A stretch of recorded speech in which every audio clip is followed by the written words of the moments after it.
महाराष्ट्रातील समाजसुधारक आणि त्यांचे कार्य. विधवांच्या शिक्षणासाठी अनाथ बालिकाश्रम कोणी स्थापन केले?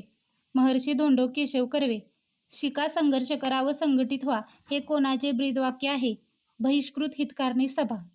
बहिष्कृत हितकारणी सभा या संस्थेची स्थापना कोणी केली? Doctor B R. आंबेडकर. अलंकार मीमांसा या नावाचा लेख कोणी लिहिला? गोपाळ गणेश आगरकर. इसवी सन 1885 ते 1889 या काळात कोणत्या महाविद्यालयात राजर्षी शाहू महाराजांनी शिक्षण पूर्ण केले? राजकोट. समता संघाची स्थापना कोणी केली?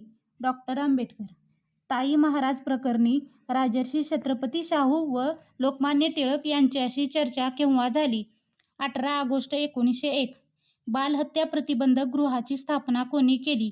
महात्मा ज्योतिबा फुले. इसवी सन 1917 मध्ये प्राथमिक शिक्षकांना प्रशिक्षण देणारे महाविद्यालय कोणी सुरू केले? राजर्षी छत्रपती शाहू महाराज. राजर्षी छत्रपती शाहू महाराजांनी काढलेले पहिले वसतिगृह कोणते? मराठा बोर्डिंग. व्हिडिओ आवडल्यास व्हिडिओला लाईक आणि चॅनलला सबस्क्राईब करा आणि असे व्हिडिओ पुन्हा पुन्हा पाहायचे असल्यास कमेंट बॉक्समध्ये कमेंट करा.